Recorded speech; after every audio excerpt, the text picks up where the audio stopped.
everyone, this is Ricki Spencer and welcome to another Quest by Community.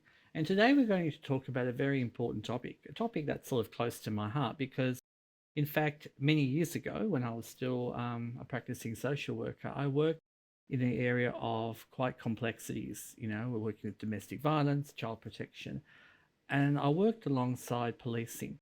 And policing to me was very important.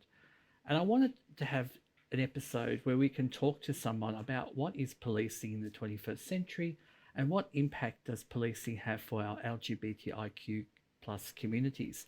We're very fortunate today to have Deputy Commissioner Neil Paterson, who's going to talk us through the whole journey of his life in terms of what policing is. And really, let's deep dive into some of the important questions that perhaps some of the community may wanted to ask, but were afraid to ask or weren't quite sure who to ask. Welcome. Thanks so much for having me along, Ricki. Neil, tell us a little bit about your story. How did you get into policing? So once I'd finished high school, I actually got into university and thought, I actually need a break. So I had a year break and I worked in a company that my father worked in. And in that time, I kind of decided that I didn't want to go straight into tertiary education and wanted to be doing a job that provided lots of dynamic interaction with community. I'd already been volunteering in the state emergency service. So I had a bit of interaction with my local police.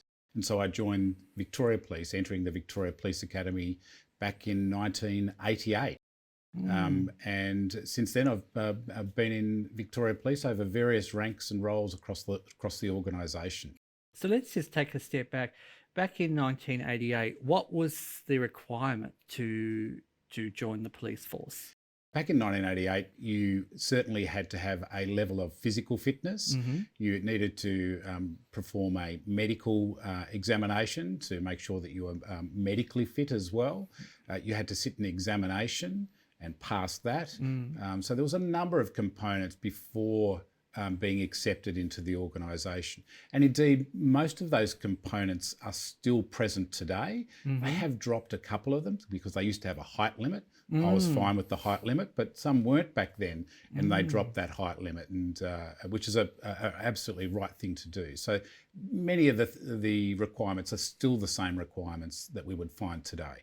During 1988, because I remember we were the same age and I was sort of, just studying into university myself, and I always wondered I was struggling with my identity, and even coming out in those days as gay because of the HIV and AIDS stigma.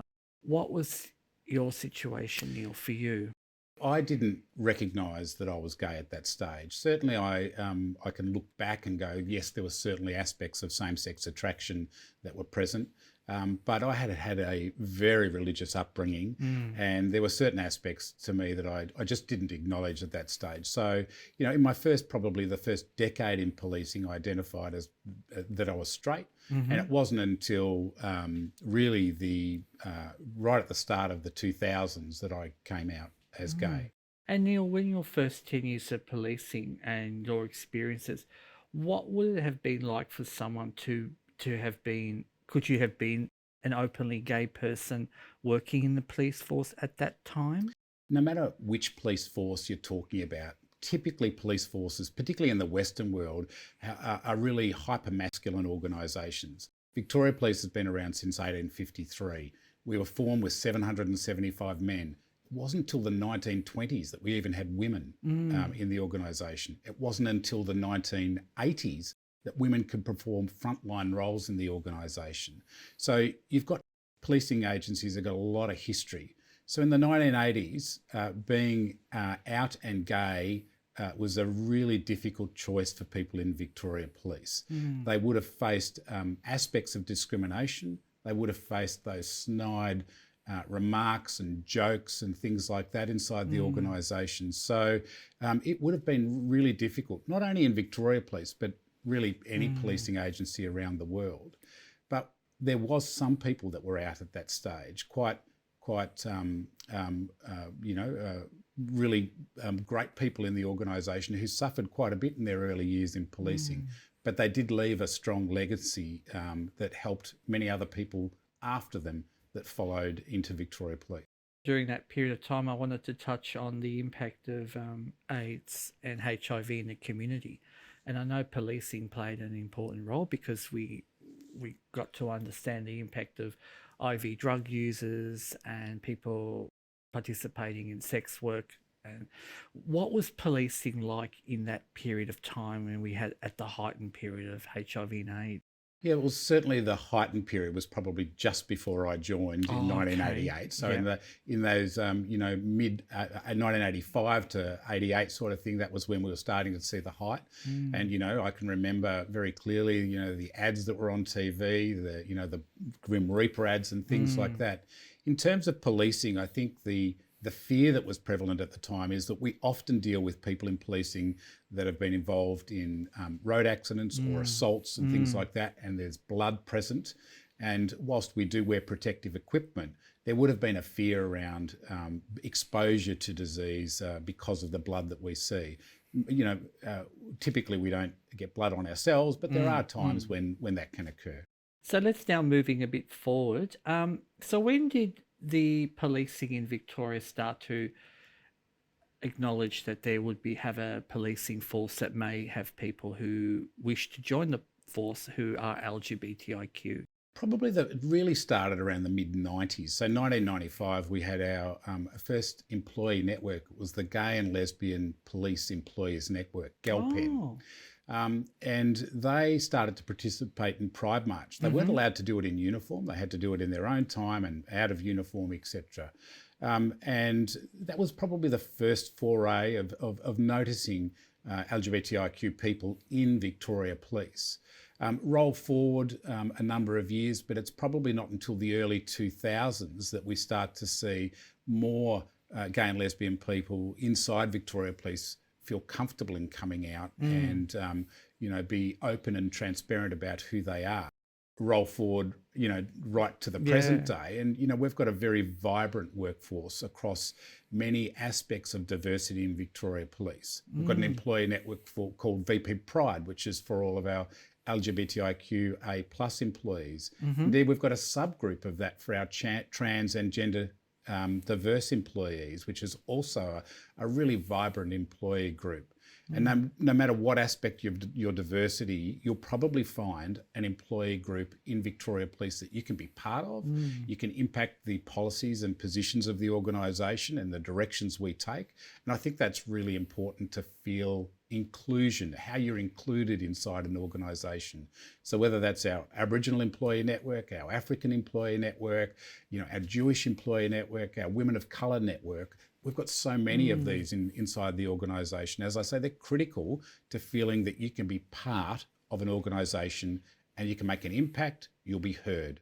I had recently spoke to a young person who's like myself, trans, and they were passionate. They wanted to get in.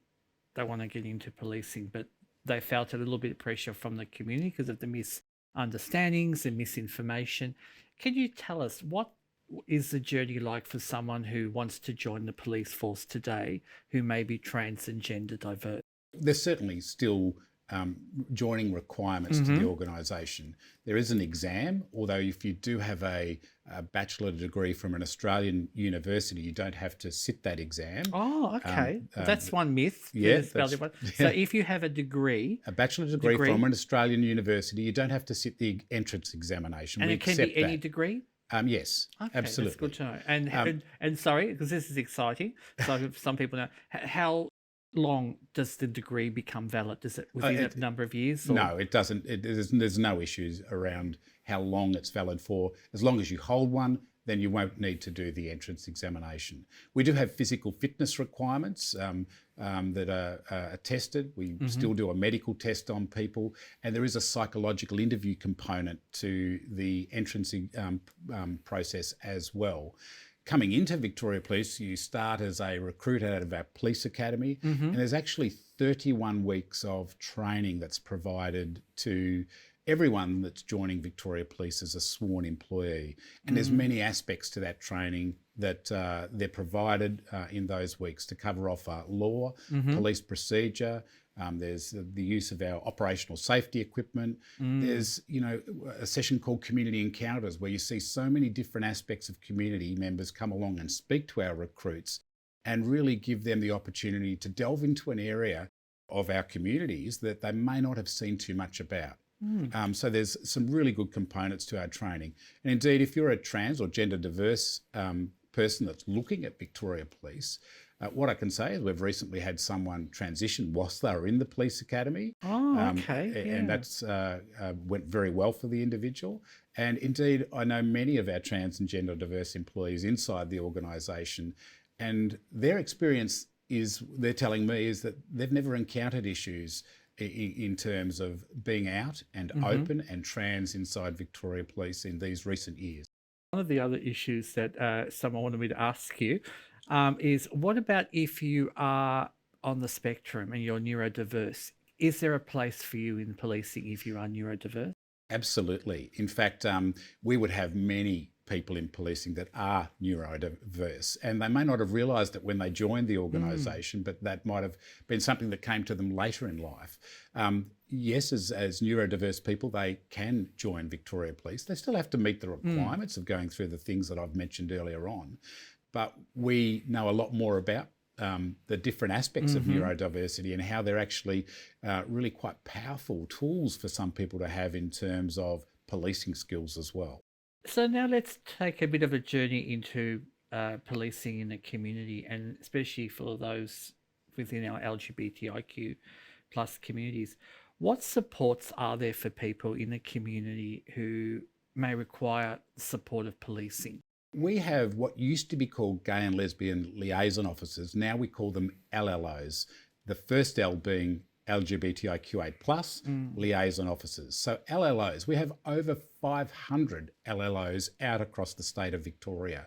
And you can navigate and find those LLOs by just ringing your local police station and asking for the LLO, and if they're not working, to get them to call you back. And we have a couple of dedicated LLOs that work in the more city centre, so either in the CBD of Melbourne or out in Prahran as well, and you can contact those. They're really a portal, so that if we know through our history that some people in the LGBTIQA plus community don't trust police and have this real hesitance in coming forward and either reporting a crime or finding out some information.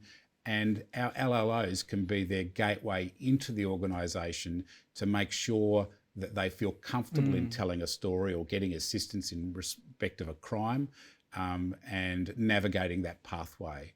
And so that's one aspect. But many of the peak organisations, the peak LGBTIQA plus organisations in Victoria, also sit on our LGBTIQA plus reference group. So, whether it's Thorn Harbour Health or any of the others organisations, they'll all be part of our police reference group, which meets every second month. And if there's issues that they're seeing in the broader LGBTIQA plus community, they can be brought to that table and navigated their way through so that we can make sure that those issues are addressed. That might mean something about change in policy or change in practice or change in training. And we can surface those issues during that process and make sure that we feed back how we're changing that into community as well.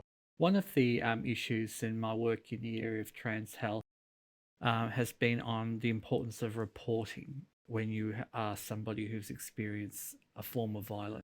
Can we maybe speak to that, Neil, why it's important for trans and gender diverse people who have experienced a form of, whether it's, maybe you can explain what violence means and why it's so important to report the crime? Violence takes many forms. So there's the obvious things about violence of being hit or punched or worse in terms of the assault aspect. But violence doesn't have to be just physical.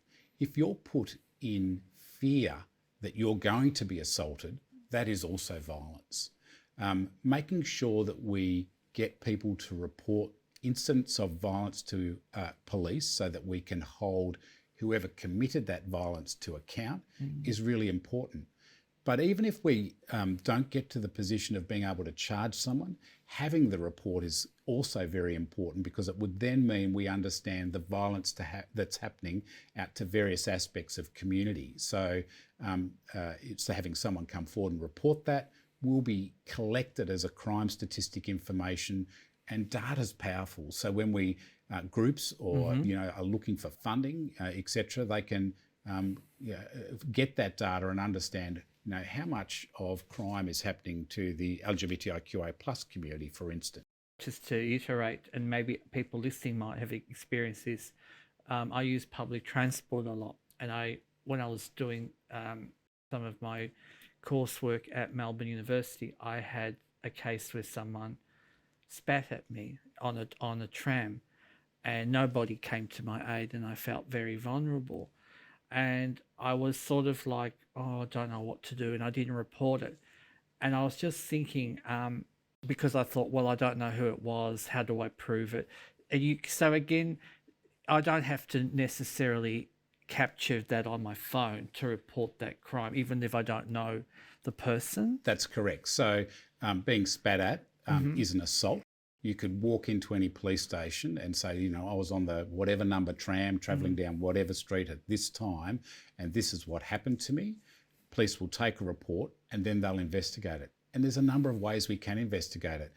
Many trams and trains and buses across our public transport network have cameras on board so that we can go back and obtain footage. And the city's covered by cameras. So if it happened in the CBD sort of area of the city, or even, Chapel Street or locations like that, we can go to the Safe City camera networks and get footage off the camera networks as well that may help us identify who did that sort of assault, so that we can, track them down and hold them to account. And the other thing to ask you, Neil, is what about those of us who perhaps don't have formal identification in our affirmed name, but have it still in the name that we're assigned to at birth? How does that impact when we are reporting a crime? You can report a crime and give us your name. You don't have to give us identification to report a crime. You don't have to say, well, here's my driver license and this is the name, that's on my driver license, etc. Of course, if you encounter police and you're driving a car, you will have to produce your driver license. Most people that are trans or gender diverse and have a name that hasn't become official for them yet will generally tell us that, and we'll capture that in our information around the individual so that their preferred name. They may also share a name that they're still legally known by us, and we'll record that in another part of our system so that we fully understand the individual. Well, that's a great point, Neil. So for those that are driving, who have a license and perhaps have not yet taken the formal step in changing their driver's license to their affirmed name, and if they are stopped for whatever reason, your first conversation would be to say to the officer, oh, by the way, I'm a trans person. Here's my driver license. Actually, whilst that's got my legal name on it, my preferred name is, and whatever your preferred name is, and you might well say, I'm trans and my preferred name is. So police will happily take that information from you. My view is that in this day and age, police are very used to dealing with trans and gender diverse people across all of our community, and they should be going, okay, yep, no problems, and your preferred name, I'll use that, and they may well even ask you what's your preferred pronouns as well. Wonderful. So going on with that, Neil, it seems there's been quite a lot of changes in the last couple of years, and I know we were having a chat before and you mentioned that even in the academy there's now a unit. Can you tell us a little bit about that? Yeah, so we have an employee network out at the academy for LGBTIQA plus employees. We know a lot of people that are joining the Victoria Police identify that way. Not when I say a lot, we've always got people in the police academy coming through that identify as LGBTIQA plus.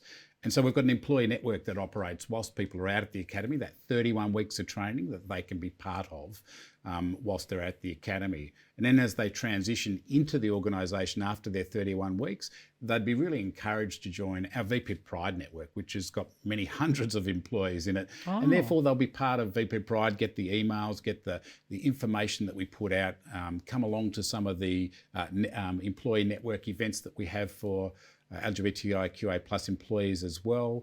And when I go out, and I often speak to our recruits out at the academy, though I know that they find that employee network is something that really settles them, and they go, actually, I really belong here because there's others here that I can see that are visible as well.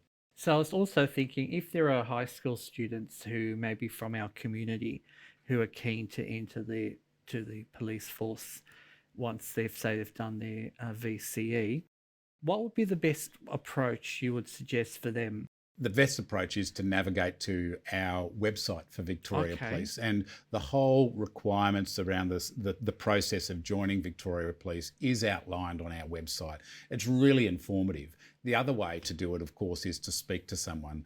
A lot of people do know a police officer somewhere, and you can have a chat to them.